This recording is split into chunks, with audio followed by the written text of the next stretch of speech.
Spain became the scene of one of the most perplexing crimes in recent years. The case gained such notoriety that it was even adapted into a movie. However, even after the investigation concluded, the controversy surrounding this story has not subsided. Many people are convinced that the court's verdict was erroneous. At the center of the events was a couple of wealthy and influential individuals, Rosario Porto and Alfonso Basterra. Rosario was the daughter of a well-known lawyer who held the position of honorary consul of France and an art teacher. The young woman followed in her father's footsteps and became a successful lawyer herself. In 1997, she inherited the position of French consul from her father. Her husband Alfonso was a renowned journalist. After getting married in 1996, the couple settled into a luxurious apartment that occupied an entire floor of an elite high-rise building in the prestigious area of Santiago de Compostela. Unfortunately, Rosario suffered from systemic lupus erythematosus, which led doctors to advise against pregnancy. Therefore, the couple decided to adopt a child, gifting parental love and care to an underprivileged orphan. However, in Spain, the adoption process was very complicated. When the couple was slightly over 30, they dared to travel as far as China to get a child. After overcoming numerous bureaucratic obstacles, the future parents finally arrived at the orphanage. From the first glance, Rosario was drawn to a 9-month-old girl named Fong Yang, who was born on September 30, 2000. The biological parents immediately gave up the baby, so the girl ended up under the care of her grandmother and grandfather. But fate was merciless to the little one. Soon her relatives passed away, and the child was placed in an orphanage. Rosario and Alfonso had to spend 2 weeks in China to settle all the formalities and legally complete the adoption. During the return flight to Spain, the girl was registered in the documents as Asunta Fong Yang. This story was unusual because at that time Asunta became one of the first Chinese girls to be adopted in their region. From the outside, it seemed that the child was incredibly lucky. She ended up in a well-off and respected family. But unfortunately, this idyll did not last long. Asunta grew up to be a remarkably gifted girl. She was an excellent student at school, studied several foreign languages, took ballet classes, and attended music school. The adoptive parents seemed to be trying to provide her with every opportunity for development and self-realization. However, on July 4, 2013, a strange incident occurred. Rosario and 12-year-old Asunta went to the beach to escape the heat. There, the girl began to tell a chilling story. She claimed that the previous night, a sinister man dressed in black, wearing a mask and gloves, had attacked her. He allegedly tried to strangle her. The more the child delved into the details, the more she lost control of herself until she burst into tears. Rosario was aware of this incident, as she herself was at the scene, but for some reason, the woman did not even report the attack to the police. A disturbing call came in on the night of September 21, 2013. Rosario and Alfonso appeared at the police station with a statement about their daughter's disappearance. According to them, 12-year-old Asunta had been missing for several hours. Rosario, prompted by her husband, recounted the attack on the girl that had occurred 2.5 months earlier. The parents expressed fears that an intruder had entered the house again, and this time the worst had happened to the child. They assumed that Asunta had been kidnapped. Alfonso was convinced that the girl was already dead. The couple pleaded with the police to act as quickly as possible. On the morning of September 22nd, 2 men were returning from a bar by car along a forest road. Suddenly, the driver hit the brakes and said that he had noticed something unusual in the woods. He couldn't comprehend what was happening, so he turned the car's headlights towards the edge of the forest. The man shared with his friend the strange feeling that someone was watching him. Perhaps due to the alcohol consumed, he felt no fear.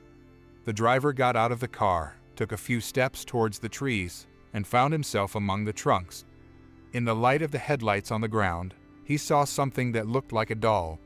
But as he got closer, the man realized that in front of him was the body of a little girl. The child was bound, her clothes were pulled up, dirty and tattered. The driver felt for a pulse, but the girl was no longer breathing. Disturbed by what they saw, the men immediately reported the gruesome discovery to law enforcement. The deceased girl turned out to be Asunta, who had tragically passed away just 7 days before her 13th birthday. The police thoroughly examined the area around the crime scene. Literally a few meters from the body, they managed to find the victim's mobile phone. Its contents stunned the experienced investigators. The device contained extremely unusual, alarming photographs. In some of them, the teenage girl was tightly swaddled like a newborn baby and lay with unnaturally dilated eyes. Some forensic experts suggested that such a state of the pupils could be a sign of intoxication with substances or strong medications. But the photo that caused the greatest resonance showed the schoolgirl in overly revealing clothing for her age, brightly made up, wearing fishnet stockings, posing on a couch in an unambiguously seductive manner. Her eyes were again incredibly wide, her gaze vacant. The haunting impression was created that the girl was under the influence of unknown substances and not in control of herself. These eerie images quickly spread across the internet, gaining notorious viral popularity and causing a wave of public outrage at such a disdainful, cynical attitude towards a defenseless child. According to Asunta's adoptive parents, her last day was no different from the usual routine. The girl disappeared without a trace suddenly and was found dead just a few hours after the parents raised the alarm. On that fateful day, she visited her father and then hurried back home, explaining that she didn't want to miss her favorite cartoon, The Simpsons. Around 7 p.m., after her daughter's visit, Rosario returned from work and found Asunta in her room. The girl was just laying out books on the floor, preparing to do her homework. The woman did not suspect anything strange and went to their country house, which took about half an hour to reach. She planned to grab swimsuits and other necessary items because the next day the family was going to relax at the beach. Rosario returned around 9:30 p.m. By that time, Asunta was no longer in the apartment. The adoptive mother felt uneasy because it was uncharacteristic of the girl to go somewhere without warning and not even calling. However, the woman assumed that her daughter could have gone to friends. Despite the rather late hour, Rosario began frantically calling her daughter's acquaintances and her husband, but it turned out that none of them had seen the missing girl. Naturally, the mother, who was the last to see the girl alive, immediately found herself in the circle of suspects and was summoned for questioning at the police station. While talking to the investigators, Rosario recalled the details of that July night when the first attack on Asunta occurred. After returning together from the store, the girl closed the front door and accidentally left the key in the lock. The mother did not pay attention to this, so both of them just went to bed. But in the middle of the night, around 3 o'clock, Rosario suddenly woke up to her daughter's desperate cries for help. Alfonso was not around at the time, so there was no one to rely on. The woman rushed to her daughter's room and saw a horrifying scene. Some burly man was pressing Asunta to the floor, tightly squeezing her neck. Without hesitation, Rosario threw herself at the attacker, trying to pull him off the child. But the stranger turned out to be surprisingly strong. He easily threw the petite mother aside, and she hit the wall. Fortunately, the attacker for some reason did not inflict serious harm on them and simply fled. Rosario could only describe the man very approximately. Stocky build, middle-aged, dressed all in black. She did not discern any more signs, as the attacker was wearing a mask and gloves. Shortly after the incident, Asunta told her closest friend about what had happened. The girl even sent her several photos showing red finger marks on her neck, the eerie imprints of the nighttime assault. Alfonso recalled that his daughter had been suffering from depression for a long time and was even taking antidepressants prescribed by doctors. This fact was confirmed. Asunta had indeed been sharing her emotional distress with her friends. However, in her latest conversations on this topic, the girl expressed more optimism, assuring that she was feeling better. Rosario claimed that after that terrible night, she did not try to investigate the incident or seek the truth. According to her, she did not want to traumatize her daughter with additional stress, which would inevitably result from going to the police. Moreover, the girl was already in a very vulnerable emotional state. But, frankly, the mother's arguments sounded unconvincing. Some time after the girl's tragic death, it became known that Asunta had even been treated in a psychiatric clinic. she had repeatedly said that she wanted to take her own life. The child was constantly on the verge of a nervous breakdown due to the excessive workload at school and various extracurricular activities. The atmosphere in the family was also tense. However, if you believe the parents themselves, they managed to resolve the conflicting issues and come to an understanding with their daughter. But the nanny told a different story. Lately, Rosario had been literally going crazy with anger because Asunta was no longer such a perfect genius child and had started to perform worse in her studies. The girl had become a burden for her mother, so she was actively looking for an opportunity to send her far away to study. Upon receiving this information, the detectives immediately set about verifying it. The first thing that interested them was the family's country house, where Rosario went on the day of Asunta's disappearance. After all, the schoolgirl's body was found just 4 kilometers away from it. When the investigators visited the house, the owner clearly did not expect to see them. The confused woman rushed to run upstairs as if trying to hide something. The police caught up with her in the bathroom, where Rosario was leaning over the trash can, looking into the bin. One of the detectives saw a piece of orange rope exactly the same as the one used to tie the dead girl's limbs. There was also a black mask and gloves. All these items were sent for examination. Unfortunately, no fingerprints or DNA traces were found on them. At the same time, forensic experts were performing an autopsy on Asunta's body. During the initial examination, the forensic specialists did not measure the temperature of the corpse so as not to accidentally damage important evidence. Because of this, it was impossible to establish the exact time of death. But it was likely that Asunta's death occurred at around 8 p.m. Experts determined that the direct cause of death was asphyxia.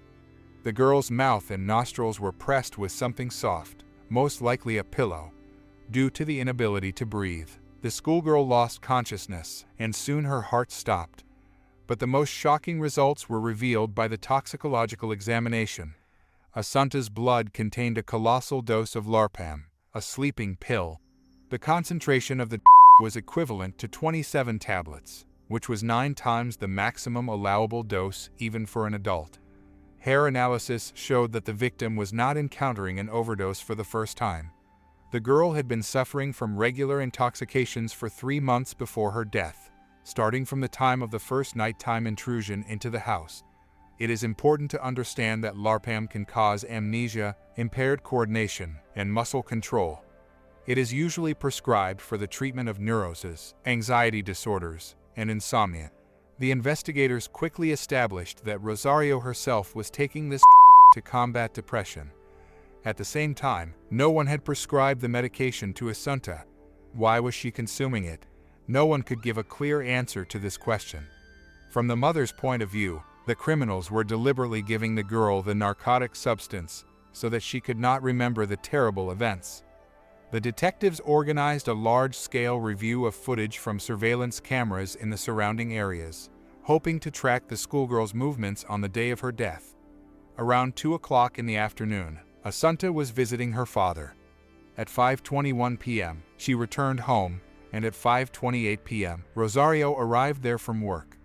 Another camera installed at a gas station captured a green Mercedes belonging to the girl's mother at 6:20 p.m. The woman later confirmed that she was driving in the direction of the country house. But at the same time, the figure of a girl, who was recognized as Rosario's adopted daughter, was clearly visible in the car. It turned out that the mother and child were heading in the very direction where Asunta's lifeless body was found a few hours later. This information completely contradicted the suspect's previous testimony, effectively exposing her lie. Thus, Rosario automatically became the main figure in the murder case. The woman was summoned for questioning again. She explained her insincerity by panicked fear and an unbearable sense of shame because her daughter had disappeared under her supervision. Now Rosario made public a new version of events. Allegedly, she and Asunta went to pick up swimsuits for the next day. When they arrived at the location, the girl did not want to go inside the house. Instead, the schoolgirl decided to wait for her mother in the car while she was gathering the necessary things and taking care of some minor household chores. But these tasks dragged on. Asunta began to ask to go home to have time to do her homework and rest. Rosario agreed and drove her daughter back, but dropped her off not right at the entrance, but a few minutes' walk from it supposedly so as not to weave through narrow streets in the car. The woman was allegedly very worried that her daughter might not make it to the apartment and fall victim to an attacker somewhere along the way. Therefore, upon returning and not finding Asunta at home, she immediately raised the alarm, turning to her ex-husband for help, and together with him went to the police station. Alfonso, on the other hand, insisted that he had not left the house all day and therefore had nothing to do with the tragedy. Law enforcement officers thoroughly studied the footage from more than 36 cameras in different parts of Santiago, but did not find a single frame that would have recorded Rosario taking her daughter back to the city. The only corresponding recording was made around 9 p.m. It showed the woman returning from the country estate all alone in the car. There were quite a few dark spots and inconsistencies in this story. During communication with the detectives, Rosario behaved in an arrogant and detached manner. Her behavior was striking in its coldness and complete lack of pity for the deceased child. The woman continued to insist that the crime was committed by the aforementioned stranger, a burly man dressed all in black. During the questioning of the family's neighbors, one of them said that he had heard screams in the middle of the night back in July during the first attack on Asunta. The witness shared an interesting observation. That incident did not provoke any reaction from the dogs living nearby, although the intruder's intrusion should have inevitably triggered barking. This fact suggested that the attacker was well known to both the family and their dogs. He probably visited here often. In general, the circumstances of the case looked increasingly suspicious and unambiguously pointed to the possible involvement of the parents themselves. The investigators considered two versions of the July intrusion. Some assumed that it was altogether a fabrication by the mother. Others were inclined to believe that it was the first attempt at the deliberate murder of the child by one of the spouses. At the same time, almost no one believed that someone outside could have been involved in those events. No traces of breaking or unauthorized entry into the apartment could be found. On September 24th, the inconsolable parents arranged their daughter's funeral. Rosario and Alfonso behaved rather strangely. They even took a selfie against the background of the coffin. Due to the obvious discrepancies in the testimony, the woman was arrested immediately after the ceremony. By that time, the detectives had already managed to find out a possible motive for committing this cruel crime. There were witnesses who told about the events that began to unfold 9 months before the tragedy and probably triggered a chain of fatal consequences. It was established that in January 2013, Rosario had an affair with a realtor named Manuel Garcia, whose services she used to sell real estate. The married man immediately made it clear that he had no intention of leaving his family. For him, it was just a fling on the side. Rosario was quite satisfied with this arrangement, and the secret relationship continued. By an irony of fate, it was during this period that her relationship with her lawful husband rapidly deteriorated. The woman called Alfonso a boring loser who also suffered from delusions of grandeur. She complained about his heartlessness and predictability. In contrast, Rosario's lover was his complete opposite. So in the event of a divorce, her husband, in her opinion, was facing a guaranteed financial collapse. But then Alfonso accidentally came across his wife's correspondence with Manuel on her phone, after which the couple separated in February 2013. Rosario, together with her adopted daughter, remained living in their city apartment. She continued to conduct business and visit their country house. Custody of the girl, at Asunta's own request, was formalized for the mother. Alfonso retained the right to see the child regularly, so Asunta actually lived in 2 homes. Many people from their circle noticed that the girl was always much closer to her mother, while her relationship with her father was not as warm. However, several witnesses recalled that lately, the man had been trying to establish contact with his daughter. He repeatedly told his ex-wife that they would forever remain connected by their shared child. Could the desire to finally get rid of her ex-husband have pushed Rosario to kill the innocent girl? As it turned out, at the beginning of summer, the woman was forced to break up with her lover, Manuel Garcia. Her health had significantly deteriorated due to lupus erythematosus, and Alfonso took full advantage of this. He allegedly made his sick wife promise that she would dump Manuel in exchange for his help and care for their daughter while she was in the hospital. The investigation into Asunta's murder was gaining momentum, and new facts were surfacing. It became known that on September 21st, the day of the tragedy, Rosario broke her promise and spent most of the day with her lover, Manuel Garcia. Only in the evening did she return home, where she met her daughter Asunta. This fact attracted the attention of the investigators because shortly after that, the girl was killed. Manuel Garcia claimed that he had no intention of leaving his family for Rosario. He was known as a sensitive and kind man, so the police came up with a version that Rosario could have manipulated him using the girl's death. She could have understood that such a loss would evoke pity in Manuel and allow her to bind him more tightly to herself. This version became one of many considered during the investigation. Rosario's lawyer, with whom she actively communicated, put forward an important argument that cast doubt on the investigation's versions. Traces of male fluid were found on the clothes of the deceased Asunta, indicating the involvement of a man in the crime. It could have been Rosario's accomplice, or she was telling the truth about her non-involvement. Although the version of the mother's innocence was considered unlikely, this weighty argument required refutation. Police officers redoubled their efforts on the case, collecting materials for analysis. Of particular interest was the identity of the samples of male fluid on the victim's body.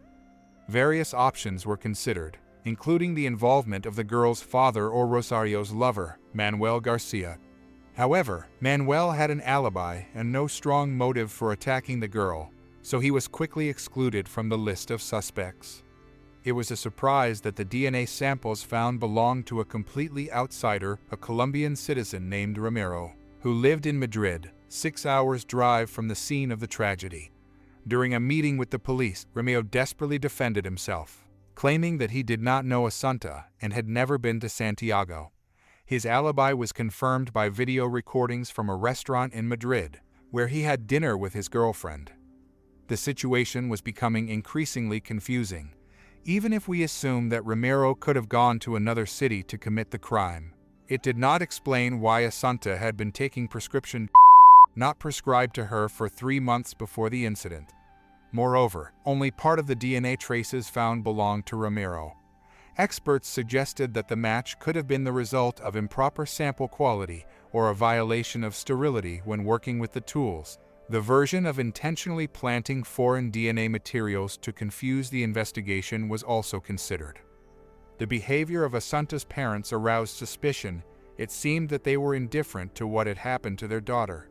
Technically, the last person to see the girl alive was her mother, Rosario. All the threads led to her, but the detectives doubted that she could have done everything alone due to her fragile physique. They assumed the presence of an accomplice. Using data from cell phone towers, the police tried to establish the whereabouts of Asunta's parents at the time of the crime. The investigation was becoming increasingly confusing, giving rise to many questions and versions. It turned out that on the day of the tragedy, the mobile phones of both the girls' parents were turned off. This seemed like a strange coincidence, but Rosario and Alfonso explained it as a simple accident. Supposedly their phones had run out of battery at the same time. They denied any malicious intent in this fact. As for the medications Asunta was taking, Rosario claimed that she was using a prescription given to her by a doctor for panic attacks.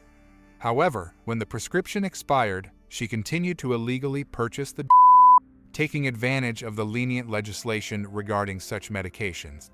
The local pharmacist, who was a friend of Rosario's, sold her the pills without any problems.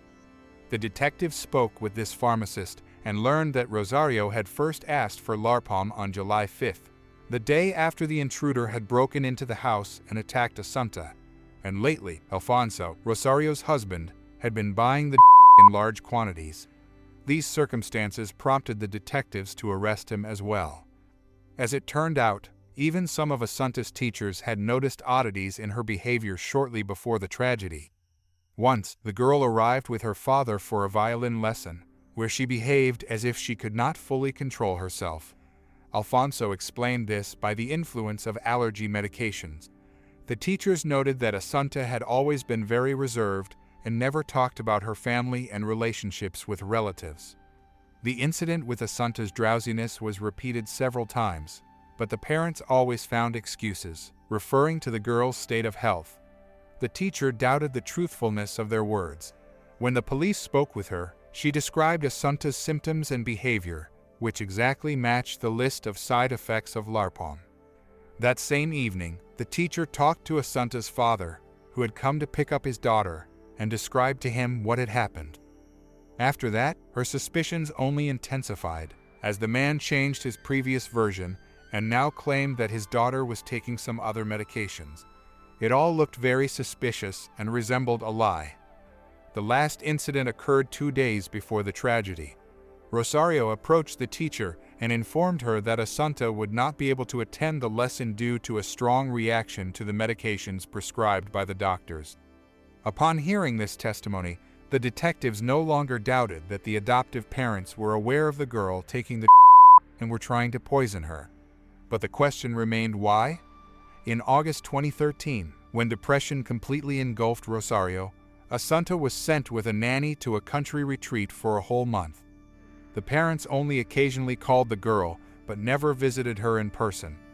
Without her parents, Asunta was cheerful, happy, and carefree. Throughout the investigation of the case, the fact constantly surfaced that Alfonso, despite the divorce, desperately wanted to restore his relationship with his ex-wife. 3 months before the tragedy, in June 2013, Rosario was hospitalized with a nervous breakdown. During this period, Alfonso even moved back in with her.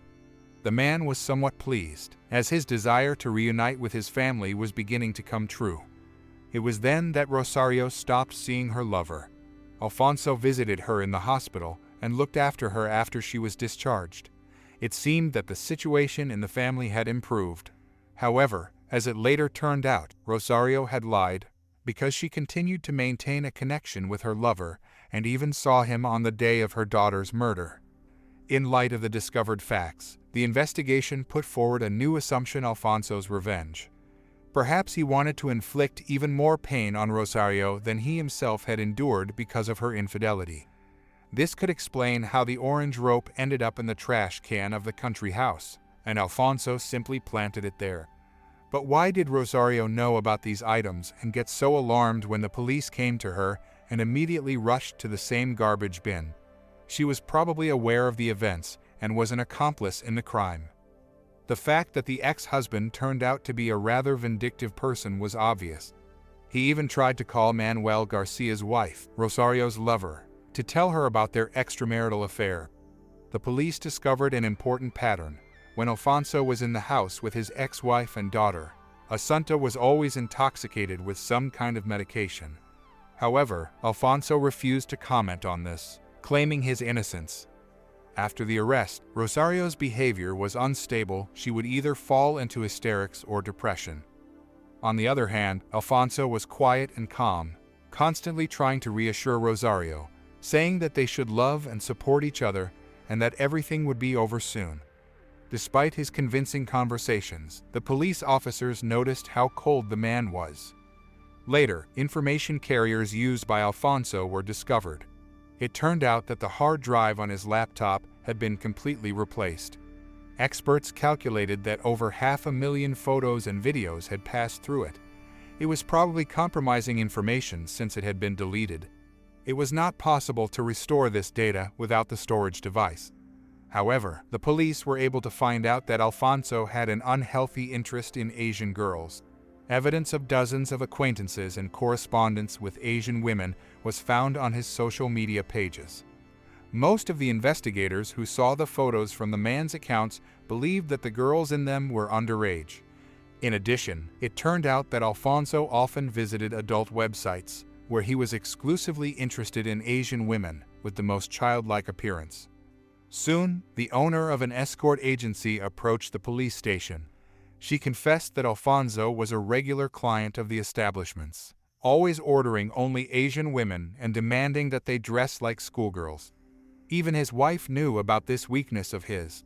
Against this background, the photos of the murdered Asunta in revealing clothes, found on her mobile phone, looked even more compromising. In court, it was decided not to use the recordings of Rosario and Alfonso's conversations during their detention, although they discussed interesting topics there, in particular, whether they had managed to get rid of all the evidence. Nevertheless, the prosecutor drew attention to the cruel treatment of this quiet and calm man towards his ex-wife. The prosecution was convinced that the criminals were covering for each other and were actually both involved in the child's death. Probably, after the couple's breakup, both felt burdened by their adopted daughter, which could have become a motive for the crime. Their behavior and the testimony of witnesses largely confirmed this version. The defendants themselves did not cooperate with the investigation, refused to communicate without lawyers, and later, on the advice of their defenders, stopped commenting on the tragedy altogether. All this time, the media did not subside. Journalists were eager for sensations, as it concerned wealthy people involved in something so dirty that the food for gossip seemed inexhaustible. The viral photos, which were discussed on the internet everywhere, including at the international level, played a big role in this. Forensic psychiatrists played an important role in the investigation. After analyzing the behavior of the adoptive parents, the experts saw two narcissists with similar personality disorders, intoxicated by the power of money, depraved and capricious. Obviously, they had adopted Asunta only to portray a loving family under pressure from Rosario's parents. The girl had become a toy for them. Unfortunately, when she became unnecessary, she was first used and then decided to be disposed of. An important witness for the prosecution was Asunta's 15-year-old acquaintance. Despite the fact that Alfonso claimed that he had not left the house all day until the evening on the day of the murder, this turned out to be a lie. The girl saw him with Asunta around 6 p.m. near Rosario's house. This was later confirmed by surveillance camera footage. Alfonso also appeared on cameras at 9 p.m., already after the girl's disappearance, but before Rosario's call. These contradictory facts supplemented the list of evidence against the couple. In fact, it was a very controversial trial.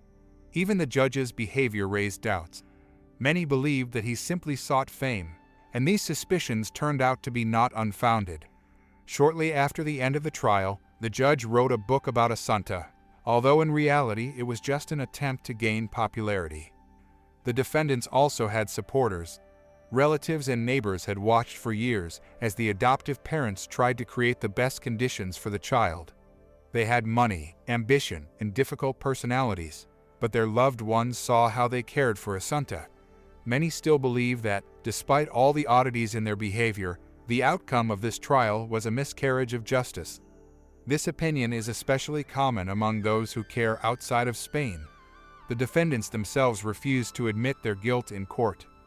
During the trial, Alfonso's behavior was calm and reasonable, while Rosario constantly cried, fell into hysterics, and got confused in her testimony, justifying her actions by the influence of medications. Rosario's cousin testified in the courtroom and revealed interesting facts. The defendant's parents had suddenly died at home 7 months apart, the mother in 2011 and the father in 2012, shortly before Asunta's death.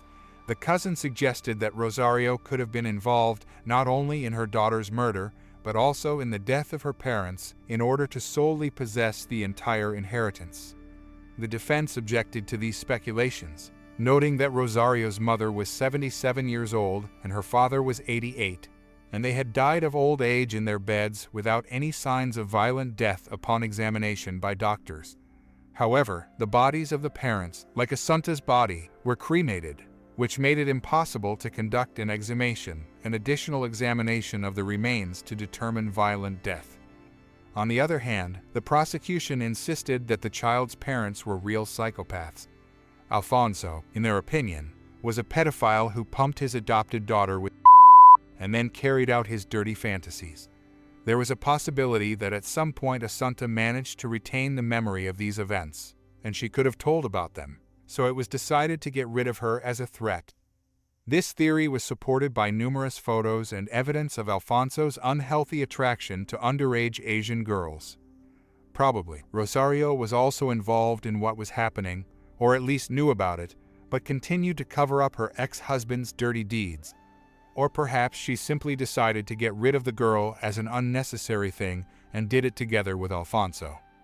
On October 30, 2015, the court found the adoptive parents guilty of the crime and sentenced each of them to 18 years in prison. After starting to serve their sentences, both filed appeals, but they were rejected. On November 18, 2020, Rosario was found dead in her prison cell with a belt around her neck. As it turned out, this was her third attempt to voluntarily end her life. People who cared about Asunta's fate believed that she could not cope with the burden of guilt. Alfonso is still behind bars, continuing to insist on his innocence. The Asunta case gained significant publicity not only in Spain but also in China. It caused a lot of controversy regarding the granting of custody to foreign citizens. This story left many questions and room for reflection, so it is worth discussing it in the comments.